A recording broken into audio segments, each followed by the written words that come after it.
happening, guys? It's Kid Kaplan from the New England Motorcycle Museum, and this is a classic 1981 Honda CM400T. If you're wondering what the T stands for, the T stands for tachometer. This was the sportier of the three versions. This particular one here is one of those win-lose situations where we put an obscene amount of time and money into it, and we're going to sell it the way it is. It's still not quite 100%. It's got a dent in the tank, a rip in the seat, and a couple other things, but we just put a ridiculous amount of effort into it. So at this point, we're going to sell it as is because we've got too much money on it. I'll have to grab the work order. I have it right over here, but there's been a lot of time and money put into this bike.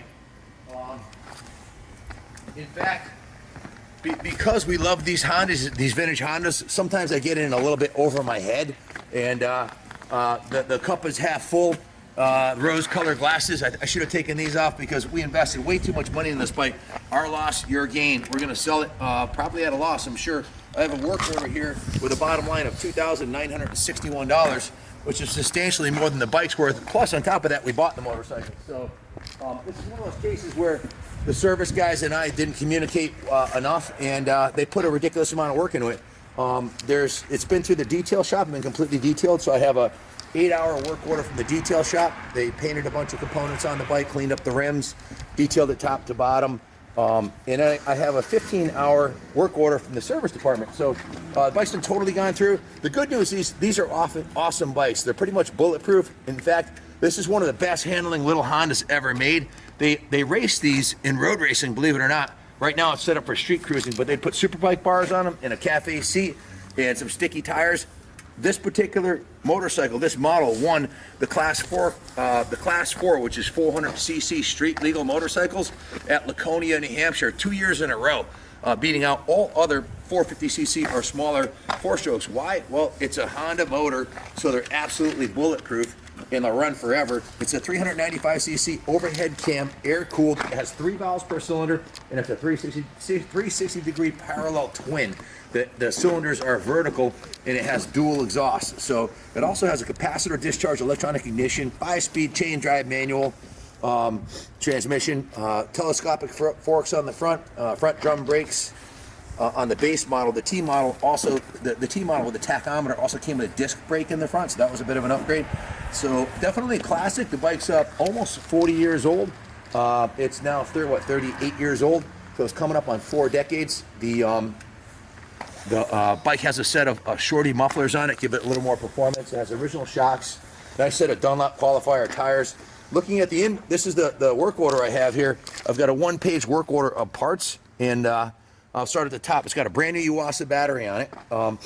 I guess I'll start with the story on what they did to it. The bike came in, the gas tank needed to be cleaned because it had bad gas in it, so the gas tank was removed, and they used a bicarbonate sodium blasting material to clean up. Look inside the tank.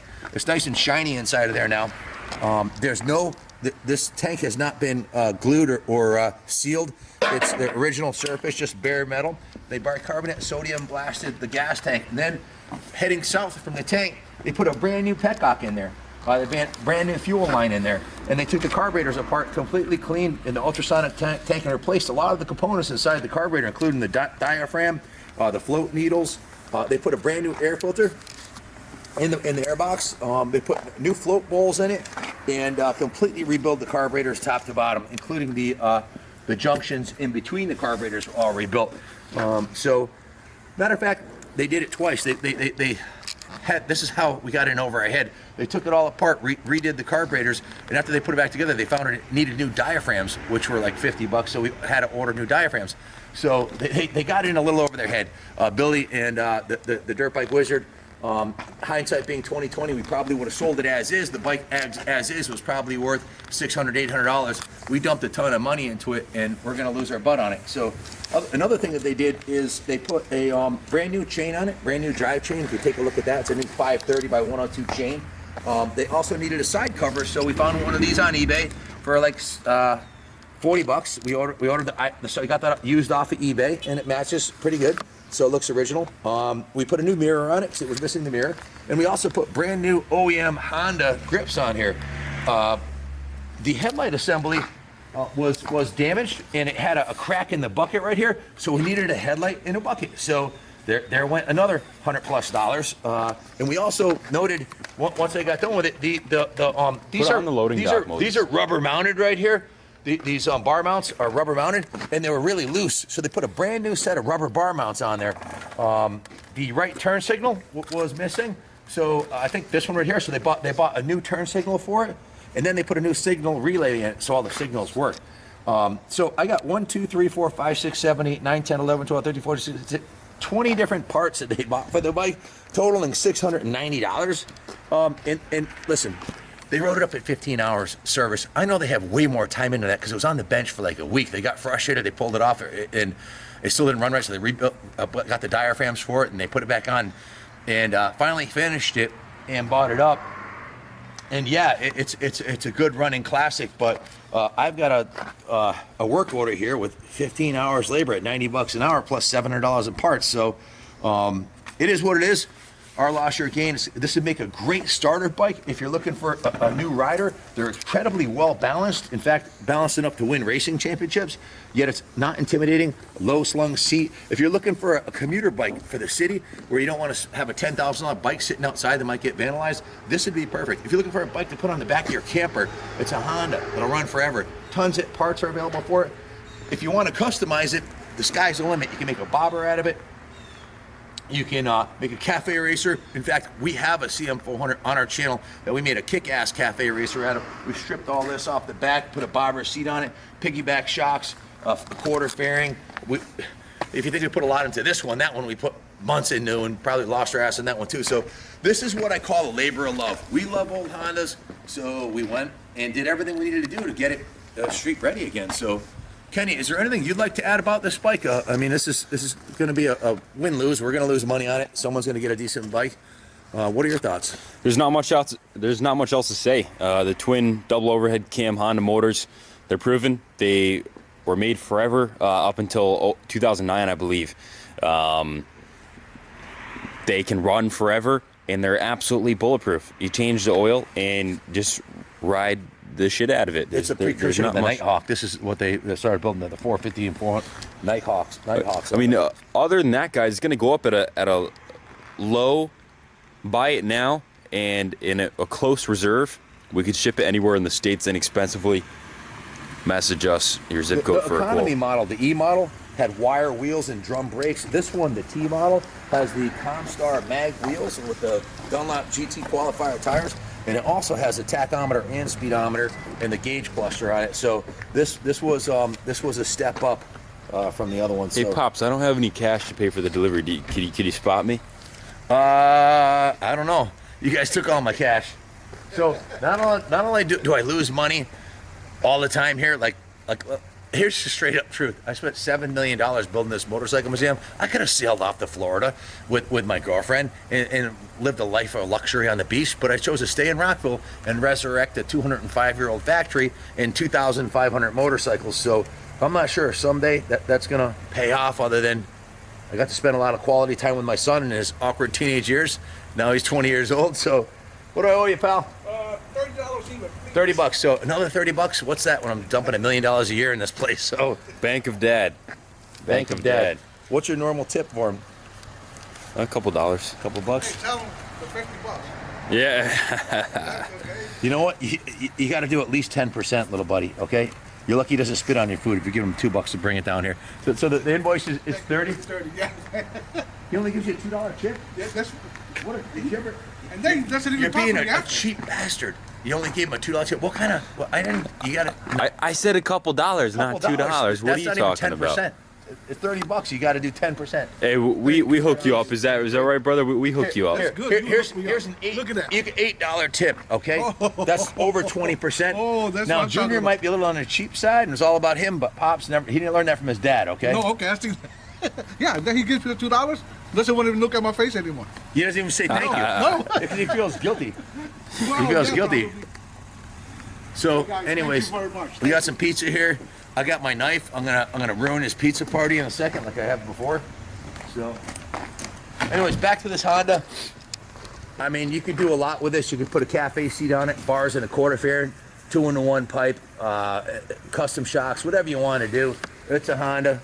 classic, going up in value. So if you have any questions about it, give us a call, 860-454-7024. There'll be a write-up in the an itemized list of all the work we did to it in there. So do you want to go for a helmet cam ride on this thing, or what are we doing? Yeah, sure. All right, I'm going to cut the camera right now. All right. About to take it for a ride. This Hondas are best for riding.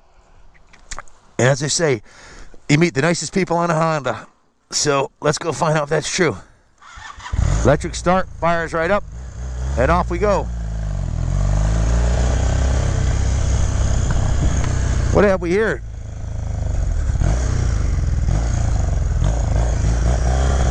Supposed to get some snow later today. Hopefully it won't hit here yet. I got a few more bikes to do. Stay tuned. I'm doing one more street bike today, and then I got 9 off-road bikes to ride, so I'm looking forward to that.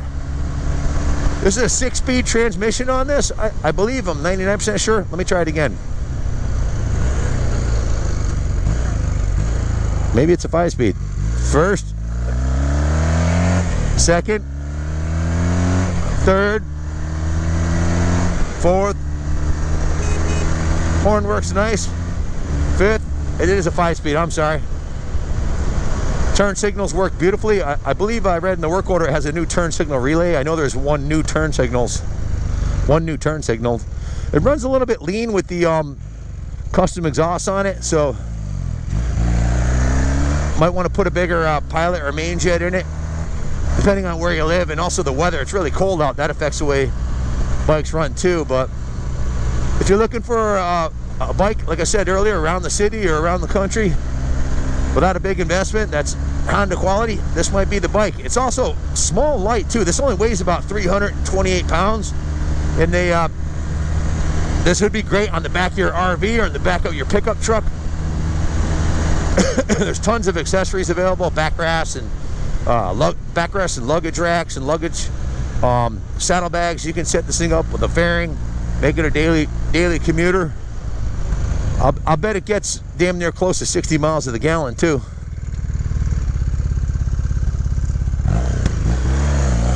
Oh, they did a compression test. That was one of the things that sucked us into doing this bike and getting in a little over our head financially with the investment we put into it. The compression was 160 PSI.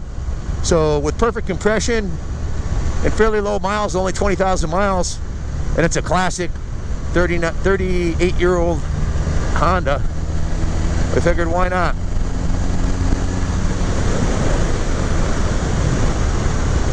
She goes pretty good. I just noticed the speedometer is not working. Could be a cable. I'll have to ask the tech on that, but we're selling it as is, so worst case scenario, you got to put a speedometer cable on it, or maybe it wasn't installed properly, because it does have a cable on it. So brakes work great. It's got a brand new chain on it. Shifts beautifully, clutches beautifully. This would make a great little track bike too if you wanted to take it out to Lime Rock or one of the other tracks when they have a bike day and go flying around the track on a bike that you're, light, known for being a good handling bike. Like I said, Billy told me back-to-back 2 years in a row, this exact model won the 400cc, the Class 4 up at Laconia, New Hampshire. Dominated against all of the 450s. It's just a good handling, light, great shifting, good transmission. Honda engineering, buddy.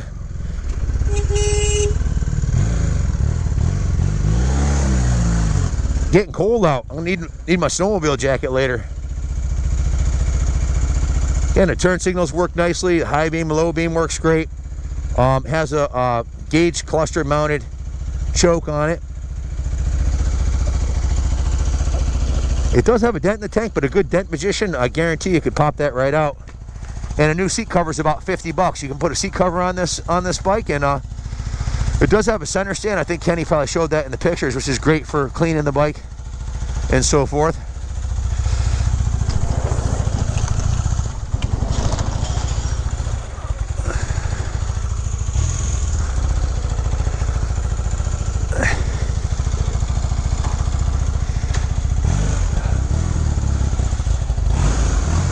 Hey, that fits you perfect, little buddy. It's like Christmas. He's on the Christmas special. You like that one? He's a cool kid. He's got a Honda CR500 Strider that his dad, John, put CR500 logos on. Nice exhaust note. Listen to that. Has a real nice little thumper sound. Headlight works great. If you have any questions about her, give us a call, 860-454-7024. Good luck bidding on it, and God bless America.